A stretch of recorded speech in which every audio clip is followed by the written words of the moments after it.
Today we are doing part 1 of a new Ruger 1022 build series, and in this video we're going to be going over a KIDD Innovation single stage trigger.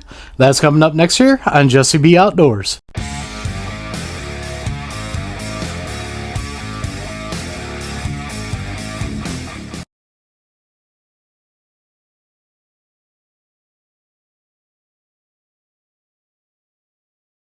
Welcome back everybody. Don't forget to like, share, and subscribe, hit that notification bell, leave a comment down below if you like videos like this.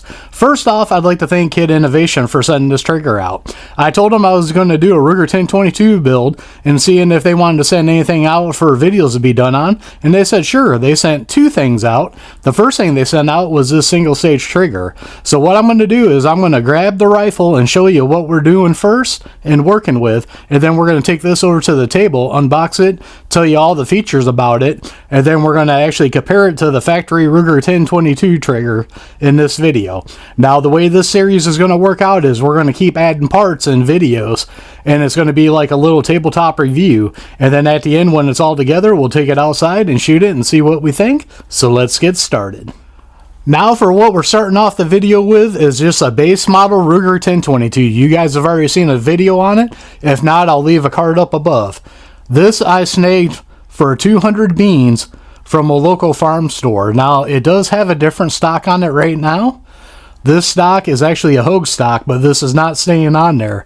Like I mentioned in the other video, my boy had something going on with a Ruger 1022 and he wanted the stock off of this one, so I let him take it because I was like, well, it's going to be getting changed out anyways. But you can see this is just a plain non-threaded barrel.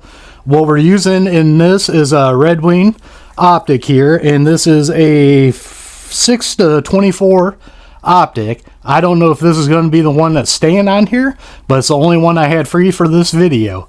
So what we're going to do is we're going to go to that table now and go over the features about this trigger from KIDD Innovation.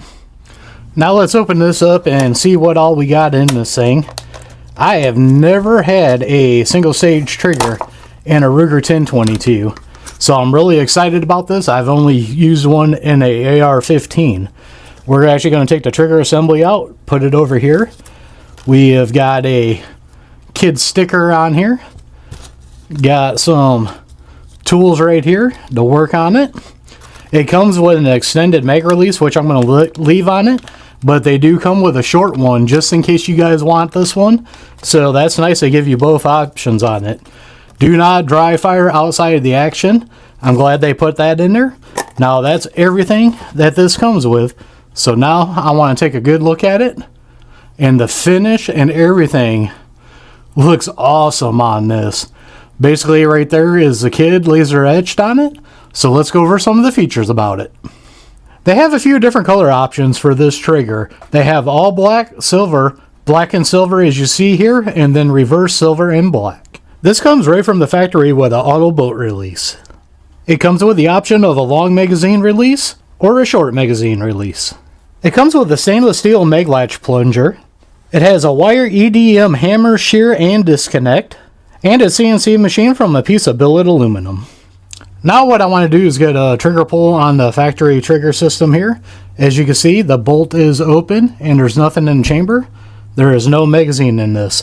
Now this is one feature I don't like about the stock Ruger 1022. You got this lever right here that you got to push in and pull back on the bolt. Release them at the same time to get it to go forward. With the new trigger system, that would be eliminated and you can just pull it backwards. So I got my Wheeler trigger gauge here, and we are going to set that to 0, and we're going to get a trigger pull on this real quick just to see what it is. Alright, flip it back around here, and you can see we are right at 5.5 pounds. Get this to focus in. We're at 5.5 pounds on that. So now what I'm going to do is I'm going to go off camera because of YouTube policy. I can't show you how to put this trigger in. I'm going to get it swapped around and we'll come back and test it out.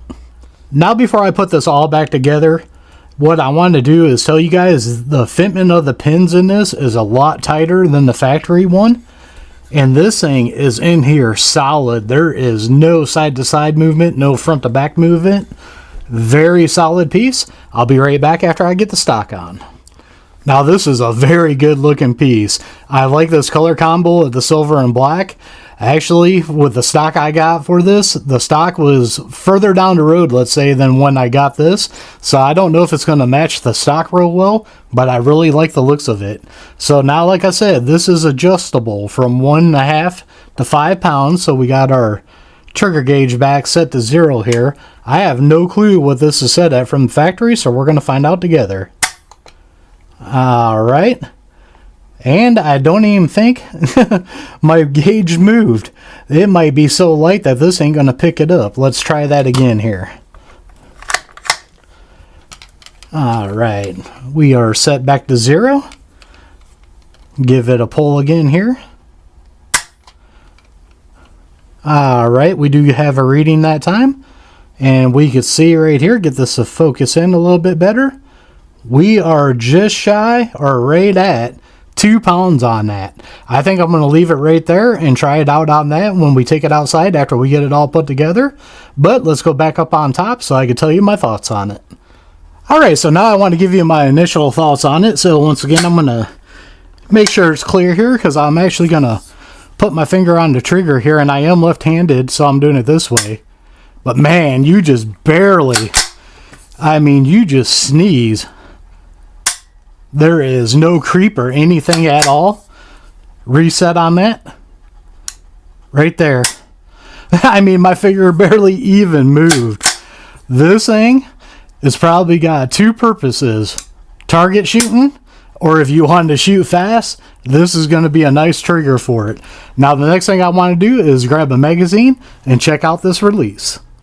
Now I got a 10-round factory Ruger 1022 magazine here. And like I said, this is going to be kind of like a bunch gun, target gun. So 10 rounds is what's going to live with in it. I just want to put that up in there. Latch with no problems. And now I want to hit that extended mag release. And it dropped right out. That's exactly what I wanted. Now, I don't recommend this setup. I would put the shorter one in if you're going to use this for like a hunting rig or something like that, because you might be able to catch this on something and knock your magazine out in the woods. But for the bench, that is perfect. You can see that the gun is still pretty much upright, and I can barely move it, and it's dropping that magazine with no issue. Very nice. Now, I want to check out that auto bolt release. Now I want to check the auto bolt release out, and you can see right down here there's a little silver lever. That's what we're going to push in as we bring the bolt back. Now you can see the bolt is locked. My hand is completely away from that. That is very nice. A lot of people, they take a Dremel and knock that ear off of the regular release to be able to do that. That is a nice touch to come from the factory just like that. So my initial thoughts are, I like the flat face trigger on it. It is very good. Very nice, and like I said, you can barely hit that, and man, it goes off. And the reset, it barely moves on the reset. Magazine release works real well. Auto bolt release works good. So my first initial thoughts is this is a thumbs up. The real test is, though, is when we start shooting it. So stay tuned to part 2 of this video series where we're going to put a barrel on this thing, get rid of this non-threaded barrel and put a threaded barrel on it, because you guys know I got some Hush cans and I love shooting with those now. So that's going to be part 2 of this video series. So as always, don't forget to check the links out down below. Down there I have links to Axel Hearing Protection, Gators Eyewear, and a bunch of other companies I like dealing with. Some got discount codes to save you guys money. Others are affiliate accounts to do help out the channel. So don't forget to like, share, and subscribe. Hit that notification bell. Leave a comment down below. We are One Nation Under God, and I'll see you all on the next one.